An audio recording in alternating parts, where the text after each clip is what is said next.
یاجوج ماجوج آخر کون تھے؟ کیا وہ بہت لمبے لمبے دیو تھے؟ کیا وہ بالکل چھوٹے چھوٹے سے بونے تھے؟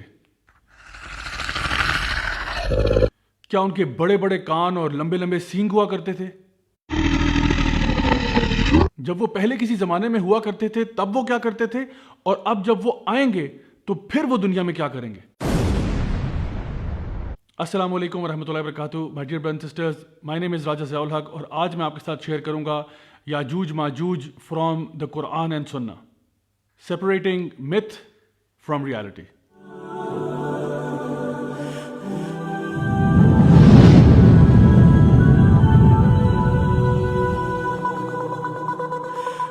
سب سے پہلے تو ہم رخ کرتے ہیں قرآن مجید کا، جہاں پہ سورہ الکہف میں اللہ سبحانہ تعالیٰ نے ایک بڑے ہی عادل حکمران کا ذکر کیا جس کا نام تھا ذوالقرنین.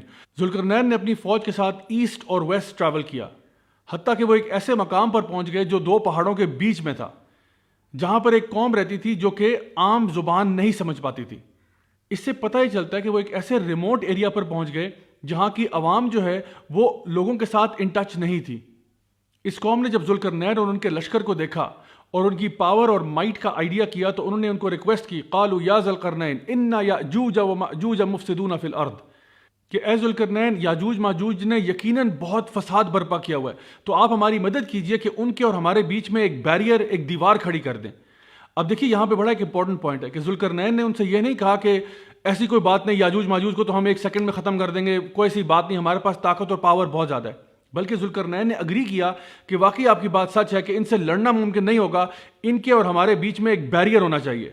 پھر ذوالقرنین نے ان سے ریکویسٹ کی کہ مجھے آپ کا مال وغیرہ کچھ نہیں چاہیے، لیکن مجھے آئرن اور کاپر چاہیے اور آپ کی افراد کی طاقت مجھے چاہیے تاکہ ہم ان کے بیچ میں وہ بڑا سا بیریئر کریٹ کر پائیں. اس دیوار کے مکمل ہونے کے بعد اللہ سبحانہ تعالیٰ فرماتے ہیں قرآن مجید میں کہ ذوالقرنین نے کیا کہا، قال ھذا رحمۃ من ربی فاذا جاء وعد ربی جعلہ دکا وکان وعد ربی حقا. تو ذوالقرنین نے دیوار کو مکمل کرنے کے بعد اپنے اوپر کوئی بھی چیز ایٹریبیوٹ نہیں کی، بلکہ کیا کہا کہ یہ سب میرے رب کی رحمت ہے، اور جب میرا رب چاہے گا یہ دیوار بالکل لیول کر دی جائے گی، اور میرے رب کا وعدہ ہمیشہ سچ ہوتا ہے. مائی ڈیئر برادرز اینڈ سسٹرز، اب آتے ہیں اس حدیث کی طرف جہاں پہ نبی کریم صلی اللہ علیہ وسلم نے یہ بات ارشاد فرمائی کہ ویل للعرب، کہ برباد ہو گئے عرب. کیوں؟ کیونکہ آج یاجوج ماجوج نے اپنی دیوار میں ایک سوراخ کر دیا اس سائز کا، یعنی آپ نے اپنی دو انگلیوں کو جوڑتے ہوئے بیان کیا کہ اتنا سوراخ آج ہو گیا. یہ کب ہوا تھا؟ نبی کریم صلی اللہ علیہ وسلم کے دور میں. اس کے ساتھ ریلیٹڈ ایک اور حدیث بھی ہے جہاں پہ نبی کریم صلی اللہ علیہ وسلم نے یہ بات ارشاد فرمائی کہ ہر روز یاجوج ماجوج جو ہے وہ اس دیوار کو کھودنے کی کوشش کرتے ہیں، کریدنے کی کوشش کرتے ہیں، لیکن جب بھی یہ دن کے آخر تک کام اپنا ختم کرتے ہیں تو ان کا لیڈر ان کو کہتا ہے کہ چلو اب واپس چلتے ہیں، اور کبھی بھی یہ نہیں کہتے کہ انشاءاللہ ہم کل واپس آ کے لوٹیں گے تو دوبارہ سے کام شروع کریں گے. اور جتنی محنت کر کے یہ جب گھر واپس جاتے ہیں، اگلے دن جب واپس آتے ہیں تو دیوار پہلے سے بھی زیادہ مضبوط ہو چکی ہوتی ہے اور مکمل ہو چکی ہوتی ہے. لیکن ایک دن ایسا آئے گا جہاں پہ یہ لوگ جب دیوار کی کھدائی کریں گے تو ان کا لیڈر ان کو کہے گا کہ ہم واپس چلتے ہیں، لیکن انشاءاللہ کل ہم دوبارہ آئیں گے اور پھر اس کی کھدائی کریں گے. تو جب وہ انشاءاللہ کہے گا اس دن کے بعد سے یہ دیوار آہستہ آہستہ ٹوٹنا شروع ہو جائے گی. اس سے ہمیں کئی باتیں پتہ چلتی ہیں. ایک تو یہ کہ یاجوج ماجوج کے لیے دیوار کو توڑنا ہی ضروری ہے، یعنی وہ اس کو پھلانگ کر نہیں آ سکتے، پہاڑوں کے اوپر سے گزر کے نہیں آ سکتے. اللہ بہتر جانتا ہے کہ یہ due to harsh climate conditions ہیں یا کچھ بھی وجہ ہو سکتی ہے، لیکن ان کی کامیابی اسی چیز میں کہ وہ دیوار کو توڑ کر پھر باہر نکلیں. دوسری چیز یہ معلوم ہوتی ہے کہ یاجوج ماجوج کے بیچ میں بھی ایک سٹرکچر یا ایک آرڈر ہے، کیونکہ ان کا سردار جو تھا وہ ان کو روزانہ کہتا ہے کہ چلو اب کام ختم کرو، واپس چلتے ہیں. تو وہ ایک ہائرارکی کو یا ایک آرڈر کو مانتے ہیں. شاید اس وقت آپ یہ سوچ رہے ہو کہ ساری باتیں تو ٹھیک ہے، لیکن اصل میں یاجوج ماجوج ہیں کون؟ تو یاجوج ماجوج آدم علیہ السلام کی اولاد میں سے ہیں. حافظ ابن حجر الاسقلانی نے اور ابن کثیر نے رحم اللہ نے یہ بات اپنی کتابوں میں بیان کی کہ یہ آدم علیہ السلام کی نسل میں سے بلکہ نوح علیہ السلام کے بیٹے یافذ کی نسل میں سے ہیں. اور نبی کریم صلی اللہ علیہ وسلم کی حدیث کے مطابق ان کی تعداد اتنی زیادہ ہے کہ قیامت والے دن اللہ سبحانہ تعالیٰ آدم علیہ السلام سے کہیں گے کہ آدم تم اپنی اولاد میں سے ان لوگوں کو علیحدہ کر دو جو جہنم میں جانے والے ہیں. تو آدم علیہ السلام فرمائیں گے کہ یا اللہ میں کتنے لوگوں کو جنت کے لیے علیحدہ کروں اور کتنوں کو جہنم کے لیے علیحدہ کروں. سو اللہ سبحانہ تعالیٰ فرمائیں گے کہ ہر 1000 میں سے 999 جو ہیں وہ جہنم میں ہوں گے اور ایک جنت میں ہوگا. اب ہمارے لیے تو یہ بہت پریشان کن بات ہے کہ آدم علیہ السلام کی اولاد میں سے 999 یعنی 999 جہنم میں جا رہے ہیں اور صرف ایک شخص جنت میں جا رہا ہے. نبی کریم صلی اللہ علیہ وسلم نے اس کو مزید وضاحت کرتے ہوئے بیان کیا کہ یہ 999 جو ہیں یہ یاجوج ماجوج میں سے ہیں، جو کہ آدم علیہ السلام کی ہی نسل سے ہیں، اور یہ جو ایک شخص جو جنت میں جا رہا ہے آپ نے فرمایا یہ ہم میں سے یعنی کہ نبی کریم صلی اللہ علیہ وسلم کی امت میں سے ہے۔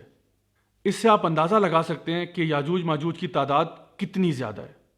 مائی ڈیئر برادرز اینڈ سسٹرز، اب آتے ہیں کچھ ایسی متس کی طرف اور لیجنڈز کی طرف جن کی کوئی بنیاد ہمارے دین میں کم از کم موجود نہیں ہے۔ پہلی بات کہ یاجوج ماجوج نہ تو دیونما ہیں کہ بہت اونچے بلند قد والے، اور نہ ہی وہ بالکل بونے ہیں جس طرح سے بعض لوگوں نے مشہور کر دیا۔ دوسری بات یہ کہ یہ کہنا کہ ان کے لمبے لمبے کان ہیں یا لمبے لمبے سینگ ہیں یا لمبے دانت ہیں، اس کا بھی ہمارے پاس کوئی بنیاد ہمارے دین میں موجود نہیں ہے۔ بعض لوگوں نے یہ سمجھا کہ ذوالقرنین نے جو دیوار بنائی تھی وہ اصل میں گریٹ وال آف چائنا ہے۔ یہ بھی بات بالکل بے بنیاد ہے، کیونکہ گریٹ وال آف چائنا نہ تو آئرن اور کاپر سے بنی ہے، اور نہ ہی یہ دیوار ایسی ہے جس کو لوگوں نے ابھی تک عبور نہیں کیا۔ یہ ایک ٹورسٹ اٹریکشن ہے جہاں پہ آئے دن لوگ وزٹ کرتے رہتے ہیں۔ پھر ایک اور بات یہ کہ کچھ لوگوں نے کہا کہ ذوالقرنین جو ہے وہ ایکچولی الیگزینڈر دی گریٹ ہے۔ یہ بھی بات بالکل فالس ہے، اس لیے کیونکہ Alexander the great was a disbeliever, اور ذوالقرنین جو تھے وہ ایک بہت ہی نیک اور اللہ تعالیٰ سے ڈرنے والے، اللہ کا تقوی رکھنے والے شخص تھے۔ کچھ علماء کی رائے یہ ہے، جس میں سمجھتا ہوں شاید کچھ صداقت موجود ہو، اللہ بہتر جانتا ہے، کہ ذوالقرنین جو ہے actually he is king Cyrus of Persia, اور اس کی بہت ساری وجوہات ہیں۔ ایک تو یہ کہ ذوالقرنین کے جو ٹریولز تھے ایسٹ اور ویسٹ میں وہ کنگ سائرس کے ٹریول سے بہت ملتے جلتے ہیں۔ دوسری بات کہ ذوالقرنین جو ہے the one with two horns, اس کی دو طرح کی ڈفرنٹ تعویلیں ملتی ہیں۔ ایک تو یہ کہ ان کا جو ایریا ہے ایسٹ اور ویسٹ کی طرح جس طرح دو سینگوں کی مانند ہے۔ دوسرا انٹرپریٹیشن یہ ملتی ہے کہ وہ ایک ہیلمٹ پہنا کرتے تھے جس کے اوپر دو سینگ ہوتے تھے، اسی لیے ان کا نام ذوالقرنین ہے، یعنی کہ دو سینگوں والا۔ کنگ سائرس آف پرشیا کی جو ڈسکوریز ہوئیں، جو ان کا ٹوم ملا اور جو ان کے اسٹیچوز ملے، ان میں سے ایک اسٹیچو قابل غور ہے جس پہ دو سینگ بڑے پرومننٹلی نمایاں ہیں، اور ان کا کیریکٹر بھی کچھ ایسا ہی تھا کہ وہ بہت نیک اور با اخلاق انسان تھے۔ تو گائز یہ صرف ایک اسپیکولیشن ہے، اس کو آپ نے قرآن و حدیث نہیں سمجھنا، یہ بعض علماء کی رائے ہے، تو اس کو رائے ہی رہنے دیں۔ یاجوج ماجوج کی فزیکل ڈسکرپشن میں ہمارے پاس نبی کریم صلی اللہ علیہ وسلم کی ایک روایت موجود ہے جہاں پہ آپ نے فرمایا کہ ان کی آنکھیں چھوٹی ہوں گی، ان کے بال ریڈش بلیک ہوں گے، اور ان کے چہرے جو ہیں وہ چپٹے ہوں گے جس طرح کہ ایک شیلڈ ہوتی ہے۔ اگین اس بات کی نشاندہی کرتے ہوئے کہ وہ بنی آدم میں سے ہی ہیں۔ اچھا، اب آتے ہیں ان لوگوں کی طرف جو کہ اسکیپٹکس ہیں، یعنی کہ وہ اعتراض یہ کرتے ہیں کہ دیکھیے اگر یاجوج ماجوج کی تعداد اتنی زیادہ ہے اور وہ کسی دیوار کے پیچھے چھپے ہوئے ہیں، تو آج کل تو ہم لوگ سیٹلائٹ کے دور میں، تو آج تک کسی نے کیوں نہیں ان کو انویسٹیگیٹ کر کے ڈھونڈ نکالا اتنی بڑی تعداد میں ہونے کے باوجود؟ تو دیکھیے اس اعتراض کے جواب میں کئی باتیں کہی جا سکتی ہیں۔ پہلی بات یہ کہ پوری دنیا جو ہے وہ فلی طور پہ ایکسپلورڈ آج تک نہیں ہے۔ اگر ہم اوشنز کی بات کریں تو صرف 4 to 5% اوشنز ایکسپلورڈ ہیں۔ لینڈ کی بات کریں تو اس میں بھی کئی مقامات ایسے ہیں جو کمپلیٹلی ان ایکسپلورڈ ہیں۔ دوسری بات یہ کہ ہم لوگ ایز مسلمز یہ بات جانتے ہیں کہ جب بھی اللہ تعالیٰ قرآن مجید میں کوئی بات کہہ دیتا ہے ہم کہتے ہیں سمعنا و اطعنا، اللہ نے بات کہہ دی ہم مان لیتے ہیں۔ جیسا کہ اللہ سبحانہ تعالیٰ نے قرآن مجید میں اسراء والمعراج کا ذکر کیا کہ نبی کریم صلی اللہ علیہ وسلم ساتوں آسمان سے ہو کر بھی آگے، تو ہم اس پر ایمان لاتے ہیں۔ اللہ تعالیٰ نے فرشتوں کا ذکر کیا، ہم اس پر ایمان لاتے ہیں۔ اللہ تعالیٰ نے بیان کیا کہ موسیٰ علیہ السلام نے سمندر کو 2 حصوں میں بانٹ دیا، ہم اس پر بھی ایمان لاتے ہیں۔ اور اسی طرح کے دیگر میریکلز جو ہوتے رہے ہم سب پر ایمان لاتے ہیں، حتیٰ کہ سورۃ الکہف جس میں ذوالقرنین کا اور یاجوج ماجوج کا یہ قصہ بیان کیا ہوا ہے، اسی سورۃ الکہف میں اصحاب کہف کا بھی ذکر ہے جو کہ 309 سال تک سوتے رہے اور بالکل اسی طرح جوان رہے جس طرح اس ٹائم پر تھے جب وہ غار میں جا کر سوئے تھے۔ تو اللہ تعالیٰ تو ہر چیز پر قادر ہے، ان اللہ علی کل شیء قدیر۔ تو اگر اللہ تعالیٰ نے قرآن مجید میں یہ بات بیان کی کہ یاجوج ماجوج کو ایک بیریئر کے پیچھے روک دیا گیا، تو ہم کیا کہتے ہیں؟ ہم کہتے ہیں سمعنا و اطعنا، ہم نے سن لیا اور ہم مانتے ہیں۔ تو ہمارا اس بات پر بھی ایمان ہے کہ اللہ تعالیٰ نے یاجوج ماجوج کو ایک دیوار کے پیچھے ہی رکھا ہوا ہے، اور جب اللہ تعالیٰ چاہے گا یہ دیوار ٹوٹ جائے گی اور ان کا وہاں سے خروج ہو جائے گا۔ حافظ ابن کثیر رحمہ اللہ کے مطابق یہ جو ایریا ہے جہاں پہ یاجوج ماجوج ہیں یہ تقریباً آرمینیا اور آذربائیجان کے قریب قریب کہیں ہیں، اور اللہ بہتر جانتا ہے کہ واقعی ایسا ہے یا نہیں ہے۔ آپ کو معلوم ہے کہ نبی کریم صلی اللہ علیہ وسلم کے دور میں بھی ایک شخص تھا جس نے آ کے آپ صلی اللہ علیہ وسلم کو یہ بات ارشاد فرمائی کہ میں نے خود اپنی آنکھوں سے یاجوج ماجوج والی دیوار دیکھی ہے۔ اور جب آپ صلی اللہ علیہ وسلم نے اس سے پوچھا کہ مجھے بتاؤ کہ اس کی ڈسکرپشن کیسی ہے، تو اس نے بتایا کہ وہ ایک سٹرائپس کی فارم میں ہے، اور اس بات کی تصدیق نبی کریم صلی اللہ علیہ وسلم نے کی کہ ہاں تم نے بالکل صحیح فرمایا۔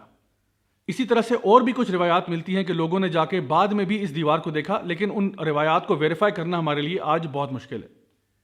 نبی کریم صلی اللہ علیہ وسلم کی ایک حدیث کے مطابق عیسیٰ علیہ السلام اور دجال کا جب مقابلہ ہو رہا ہوگا تو یہ لد کے مقام پر ہوگا جہاں پہ دجال کو ختم کر دیا جائے گا۔ وہاں پر اللہ سبحانہ تعالیٰ عیسیٰ علیہ السلام کو یہ وحی کریں گے کہ بنی آدم میں سے ایک ایسی قوم کو آج ریلیز کر دیا گیا ہے جس سے لڑنے کی طاقت آپ میں نہیں ہے، تو آپ اپنے لوگوں کو لے کر طور کے پہاڑ پر چلے جائیں۔ تو جس وقت یاجوج ماجوج کا خروج ہوگا، عیسیٰ علیہ السلام اپنے ساتھ تمام بلیورز کو لے کے طور کے پہاڑ پر پناہ لے لیں گے۔ یاجوج ماجوج اپنی کثرت تعداد کی وجہ سے دنیا میں اتنا فساد برپا کریں گے کہ جس چیز کی طرف جائیں گے اس کو تباہ و برباد کر دیں گے، تمام چیزیں کھا پی لیں گے، حتیٰ کہ وہ لیک ٹائبیریس بحر تبریہ تک پہنچ جائیں گے اور پورا کا پورا لیک جو ہے اس کو چاٹ جائیں گے۔ یہاں تک کہ ان میں سے آخر میں آنے والے لوگ یہ کہیں گے کہ ہمیں لگتا ہے کہ یہاں پر ایک زمانے میں پانی ہوا کرتا تھا۔ زمین میں فساد برپا کرنے کے بعد اور زمین کی مخلوق کو ختم کر دینے کے بعد یہ اپنے تیروں کا رخ آسمانوں کی طرف کریں گے، اور جب یہ تیر آسمان کی طرف پھینکیں گے اور جب یہ واپس آئیں گے تو یہ خون آلود ہوں گے۔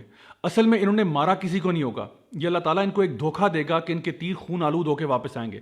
تو پھر یہ دعویٰ کیا کریں گے کہ ہم نے آج زمین کی مخلوق کو ختم کر دیا اور اب تو آسمان کی مخلوق کو بھی ختم کر دیا۔ مین وائل عیسیٰ علیہ السلام اور ان کے ساتھی کوہ طور پہ ایک فورٹریس کے اندر پناہ لے رہے ہوں گے اور روز دعائیں کریں گے کہ یا اللہ ہمیں یاجوج ماجوج کے فتنے سے نجات عطا فرما۔